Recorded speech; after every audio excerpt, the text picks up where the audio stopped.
ঠান্ডা বাতাস আর শরীরে হিম ধরানো আবহাওয়া মানেই শীতকাল।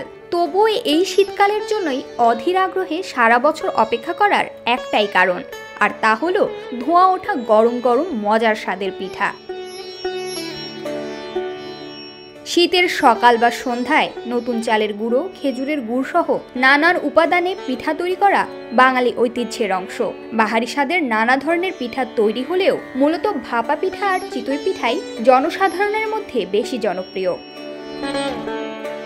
বিভিন্ন মোড়ে মোড়ে যেন রোজ বসে পিঠার মেলা, এমনকি অজপাড়া গায়েও এর ব্যতিক্রম নয়। রাস্তার দুই ধারে বাহারি আলোকসজ্জা, শীত এলেই যেন পিঠা উৎসবে মেতে ওঠে মানুষ। চাহিদার শীর্ষে রয়েছে ভাপা এবং চিতই পিঠা।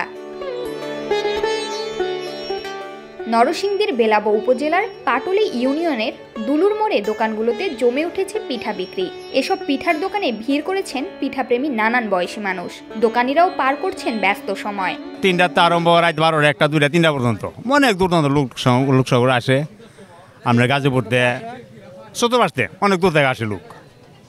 ওই 2 জাতের পিঠা আছে, বাবা পিঠা হলো শীতল পিঠা। শীতল আইটেম আছে, বর্তা 5-7টার মতো বর্তা আছে।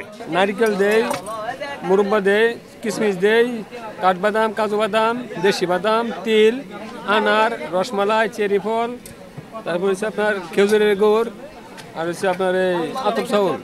আসলে মানুষ এখানে আসে, মানুষের যে আপ্যায়নটা আমরা আর কি দিতে পারি এবং আপ্যায়নটা আমরা করতে পারি। চালের গুঁড়ো, খেজুরের গুড় ও বিভিন্ন উপাদান দিয়ে তৈরি করা হচ্ছে ভাপা পিঠা। এই পিঠা আরও সুস্বাদু করার জন্য নারকেল, মিহি কুচি করা গুড় ব্যবহার করা হচ্ছে। নতুন চালের গুঁড়োয় তৈরি হচ্ছে চিতই পিঠা, সাথে সাজানো রয়েছে রকমারি ভর্তা। গরম পিঠার সাথে ঝাল ভর্তার ঝাঁঝের সংমিশ্রণে এই কনকনে শীতের মধ্যেও তৃপ্তি এনে দিচ্ছে ভোজন রসিক মানুষদের। বিকেল থেকে গভীর রাত পর্যন্ত চুলার আগুন জ্বল করছেই। গরম গরম পিঠা খেতে চারদিকে ঘিরে আছে মানুষ। আধুনিকতার ভিড়ে এখনো টিকে আছে গ্রাম বাংলার ঐতিহ্যের পিঠা। গ্রাম বাংলার যে ঐতিহ্য শীতের পিঠা, আমরা আসছি কুলিয়ারচর থেকে, আমাদের পরিবারের সদস্যদের নিয়ে আসছি। আসলে আমরা প্রতি বছরে এখানে আসি, এখানে দূর দূরান্ত থেকে অনেক জায়গা থেকে মানুষ আসে। আসলে অন্যান্য জায়গায় অনেক পিঠা হয়, এখানের পিঠা অনেক ভালো, এই জন্য আমরা আসি। 8-9 জন বন্ধু মিলে আসছিলাম। এখানে অনেক ধরনের পিঠা আছে, চিতল পিঠা, বাবা পিঠা আছে, তারপর ডিমের পিঠা আছে, অনেক ধরনের পিঠা আছে এখানে। এই পিঠার স্বাদ নিতে দূর দূরান্ত থেকে আসছে মানুষ।